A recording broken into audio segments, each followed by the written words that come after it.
Okay, welcome. We're going to start this blog and video talking about the Romanian Deadlift, the RDL. This is an exercise that should be done by every athlete, no matter what the sport, to some degree.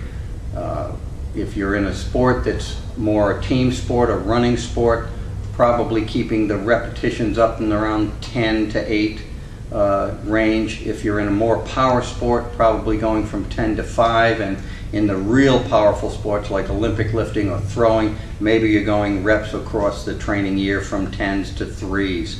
But always start with higher reps because you've got to get your muscles used to this exercise. One of the things that seems to have a lot of confusion out there about this exercise, it is not a variation of the stiff-legged deadlift. This is a totally different exercise. It happens to look like a stiff-legged deadlift, but it's not. What this exercise does for you is it really protects and works the hamstring, the back of the knee or the knees, because it'll help stop ACL injuries. It'll also work the glutes, the lower back, and the upper back all at the same time, and in an upright, more athletic position. Rather than have you get on a bench and do leg curls for your hamstrings, this has got you in a more athletic position, and it's working the hamstrings in coordination with the glutes and the back of the shoulders, which is the way it works in reality much more than laying on a bench and doing curls. So that's what the exercise is. We're going to show you how it's done here in a minute, and I'm going to bring Suzanne in, and she's going to demonstrate the right way to do it, and then she's going to demonstrate some of the obvious mistakes that are made when they are doing it. We'll get on with it and show you Suzanne, who's a real good athlete, doing this exercise. Okay, let's have the lifter take the bar up in a clean position, clean hand position. You can also use a snatch grip or a grip intermediate to that. A lot of times I like lifters who are doing good weight to use straps holding the bar so they don't have to worry about their hand grip.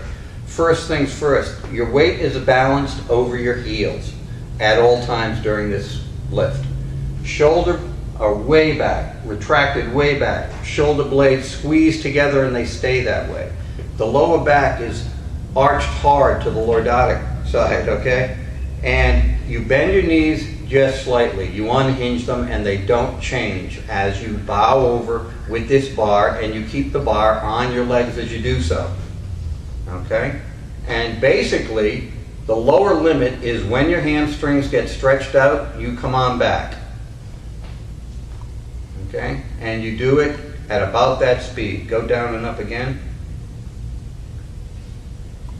Now, there are limiting factors in this exercise. If, for instance, you start this bow and the shoulders come forward, that's the end of the exercise. You go back up. What that's telling you is that you have a weakness across here that's got to be taken care of. This exercise will do it. You stay at a weight you can use until you can hold your shoulders back and go lower and get that hamstring stretch. The other thing that's going to happen is the lower back is going to come out as being arched and straight.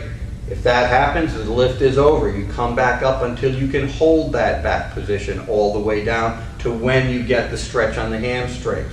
The other thing that will happen often, because some lifters have been told that you go down to the floor with this exercise, which is false. You go to hamstring stretch. If hamstring stretch happens to bring you to the floor and you can hold these other positions, that's fine. But let's show it with somebody bending their knees much too much as they go over. Suzanne? Okay? This is incorrect. That's taking the stretch off the hamstring, taking the tension off the hamstring, and you're not getting the work you need from the exercise. So let's have Suzanne do 2 or 3 more correct ones. And you can see that the hamstring gets stretched, shoulders stay back, back stays straight, and she stands up and down. You cannot let those knees bend more or you're going to release the stretch on the hamstring. When you get good stretch on the hamstring, that's what you want. And that's how that exercise is done. And that's one of the most valuable assistance exercises that you can do. Thanks a lot. We'll see you next time.